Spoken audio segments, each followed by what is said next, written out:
আজ বানিয়েছি ভীষণই ইজি একটা রেসিপি, বিটরুট টমেটো রসম।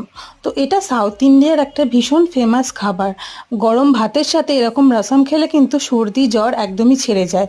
তো প্রথমে বিটটাকে আর টমেটোটাকে আমি ভালো করে পেস্ট করে নিয়েছি, আর একটুখানি তেঁতুল সেটাকে আমি জলে ভিজিয়ে রেখেছিলাম। তারপর এই বিট আর যে টমেটোটা ছিল সেটাকে অল্প একটু জল দিয়ে আমি গ্যাসের মধ্যে ফুটাতে শুরু করে দিয়েছি। তারপর একে একে হলুদ গুঁড়ো, লঙ্কা গুঁড়ো আর রসম পাউডার দিয়ে দিয়েছি। তারপর ফোড়ন দেওয়ার জন্য অল্প একটু তেলের মধ্যে জিরে, সর্ষে আর কারি পাতা দিয়ে দিয়েছি। আর তারপরে দিয়ে দিয়েছিলাম এই টক জলটা। রেডি হয়ে গেল রসম।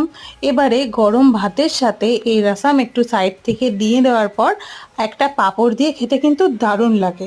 এটা সাউথ ইন্ডিয়ান একটা ডিশ, এটার মধ্যে তেঁতুলের ব্যবহারটা করা হয় যার জন্য এটা খেতে আর একটু ভালো লাগে। এটাতে তোমরা চাইলে লঙ্কার গুঁড়ো ব্যবহার করতেও পারো, নাও পারো। সত্যি বলছি, খেতে কিন্তু দারুণ হয়েছিল।